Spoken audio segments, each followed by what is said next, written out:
अहंकार का सर हमेशा नीचा होता है। अहंकार करने से सदा बचना चाहिए, जितना हो सके विनम्रता धारण करनी चाहिए। ऐसा हमें अपने सभी संतों ने और सभी सद्ग्रंथों ने सिखाया है। एक छोटी सी कहानी के साथ मैं अपनी बात शेयर करूंगा।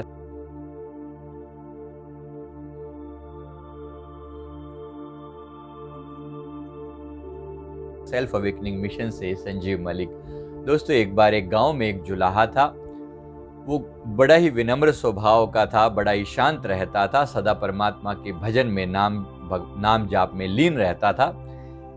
तो एक दिन वो साड़ियाँ, जुलाहे का मतलब जो जो क्लोथ सेलर होता है, कपड़े बेचने वाला, पहले लोग अपने हाथों से कपड़े बनाते थे और फिर बेचते थे।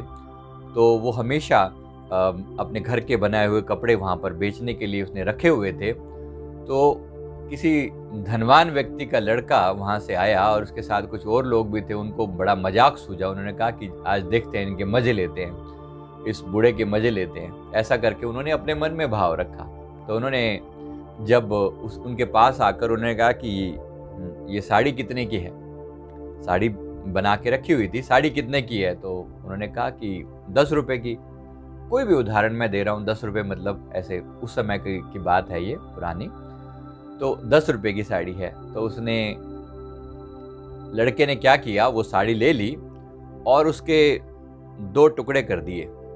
उठा ली, 2 टुकड़े कर दिए और कहा कि मैं तो बस आधी ही लूंगा, मैं तो बस आधी ही लूंगा। ऐसा कह के उसने कहा कि अच्छा, आधी के कितने लोगे? तो जुलाहे बड़ा शांत, सदा शांत, ऐसा लगता था कि जैसे उसके अंदर ऐसी अपार शांति है कि बस उसके भीतर अपार घनघोर शांति का महासागर है। तो उन्होंने कहा कि मैं आधी साड़ी के 5 रुपए। उस लड़के ने फिर आगे मजाक किया, आज साड़ी को और आधा जो है फाड़ दिया। तो फिर कहा कि अब 1/4 साड़ी के क्या लोगे? तो उसने कहा कि अब 2.5 रुपए लूंगा। ऐसे ही वो फाड़ता चला गया, टुकड़े करता गया, टुकड़े करता गया। जब बिल्कुल टुकड़े टुकड़े साड़ी हो गई तो फिर कहा कि अब तो मैं साड़ी ले ही नहीं सकता, अब तो ये इसके टुकड़े टुकड़े हो गए, तो अब मैं तो ले ही नहीं सकता, इस टुकड़ों का मैं क्या करूंगा, ये टुकड़े अब किस काम के? तो उस जुलाहे ने कहा कि ये टुकड़े अब तुम्हारे क्या, किसी के भी काम के नहीं रहे। तुमने इतने टुकड़े कर दिए, तुमने इतना तोड़ दिया इसे। अब वो लड़के को थोड़ा सा दुख भी लगा इस बात का कि भाई मैंने टुकड़े कर दिए, इतनी बढ़िया चीज के मैंने टुकड़े कर दिए। फिर भी अहंकार तो फिर अहंकार होता है। अहंकार जागा और कहा कि अरे अरे कोई बात नहीं, मैं तुम्हें इसके पैसे दे देता हूँ, आखिर मेरे पास इतना पैसा है और तुम गरीब हो और मुझे तो फर्क नहीं पड़ेगा, लेकिन तुम्हें बहुत फर्क जो है पड़ेगा। तो उस जुलाहे ने कहा कि तुम इसकी कीमत असल में चुका नहीं सकते। तुम पैसे तो दे दोगे, लेकिन जो मेहनत किसान ने करी कपास को उगाने में, उसकी कीमत कौन चुकाएगा? जो दिन रात उसने मेहनत करी, उसकी कीमत कौन चुकाएगा?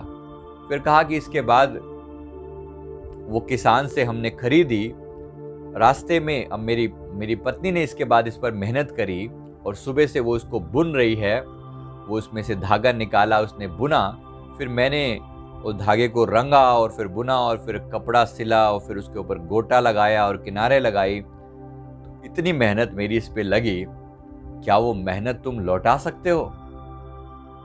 उसकी कीमत कौन चुका पाएगा? इस लड़के को अब बुरा लगा कि सच में मेरे से कोई गलती हो गई। वो संत के पैरों में, उनके जुलाहे के पैरों में जाकर गिरा और कहा कि मैं क्षमा चाहता हूँ, मुझे बहुत बुरा लग रहा है कि आपको जो है वो इतना नुकसान, जो आपने बात कही वो बिल्कुल सत्य है। उसने नमस्कार किया उन्हें। तो जुलाहे ने बड़े प्यार से उनकी पीठ पर हाथ रखा, शांति से, और उसे प्यार से आशीर्वाद दिया। उसको कहा कि अगर मैं तुमसे 10 रुपए ले लेता तो तुम्हारा अहंकार संतुष्ट हो जाता कि देखो मैंने साड़ी भी नहीं ली और 10 रुपए भी दे दिए, तुम्हारा अहंकार संतुष्ट हो जाता। लेकिन वास्तव में एक बहुत बुरा संदेश तुम्हारा जाता, तुम्हारा मन अहंकारी हो जाता, मुझे तो कोई फर्क नहीं पड़ता, मैं तो साड़ी दोबारा बना लूंगा। लेकिन तुम्हारा मन अहंकार स्वरूप इस बात को मान लेता कि मैंने पैसे के दम पर जो है एक तो एक व्यक्ति को संतुष्ट किया और उससे साड़ी भी नहीं ली और उसे पैसा भी दे दिया। और ऐसा अगर तुम करते तो तुम्हारी जिंदगी की गति वही होती जो इस साड़ी की हुई है। इसलिए मैंने तुमसे साड़ी को स्वीकार नहीं किया। अब आगे से इस बात को सदा याद रखना, अहंकार का सर हमेशा नीचा होता है और दूसरों के प्रति संवेदनशील होना चाहिए कि जो एक गरीब व्यक्ति को सता रहा है, जो लड़का जो व्यक्ति परेशान कर रहा है और उसको दुखी कर रहा है, ये बिल्कुल भी उचित नहीं है। उस लड़के को बहुत लज्जा आई, उसने फिर माफ़ी मांगी कि मैं क्षमा चाहता हूँ, इस बात के लिए मैं बार बार माफ़ी चाहता हूँ, ऐसा मन में उसने कहा। अब ये जिन महान हस्ती की बात मैं कर रहा हूँ, ये जो जुलाहे थे, ये परम संत श्री कबीर साहब जी थे। ऐसी महान हस्ती कि जिन्होंने इतने प्यार से, इतनी विनम्रता, इतनी सहनशीलता, जो अपने आप में एक यूनिक उदाहरण है। इन्होंने अगर इस बच्चे की बात को ना सहा होता तो ये लड़का कभी भी सही लाइन पर नहीं आता। चाहते तो ये भी चिल्ला सकते थे, चाहते तो ये भी गुस्सा कर सकते थे कि तू, तेरी हिम्मत क्या, तेरी औकात क्या, तू साड़ी की कीमत दे सकता है क्या। चाहते तो ये उसी भाव में कह सकते थे, लेकिन वो बड़े प्यार से उन्होंने चीज़ों को स्वीकार किया।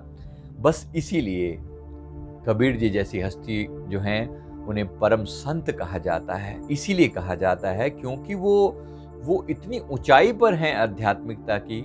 ये बुद्ध हैं, जीते जागते बुद्ध जो हैं हमारे बीच रहे हैं।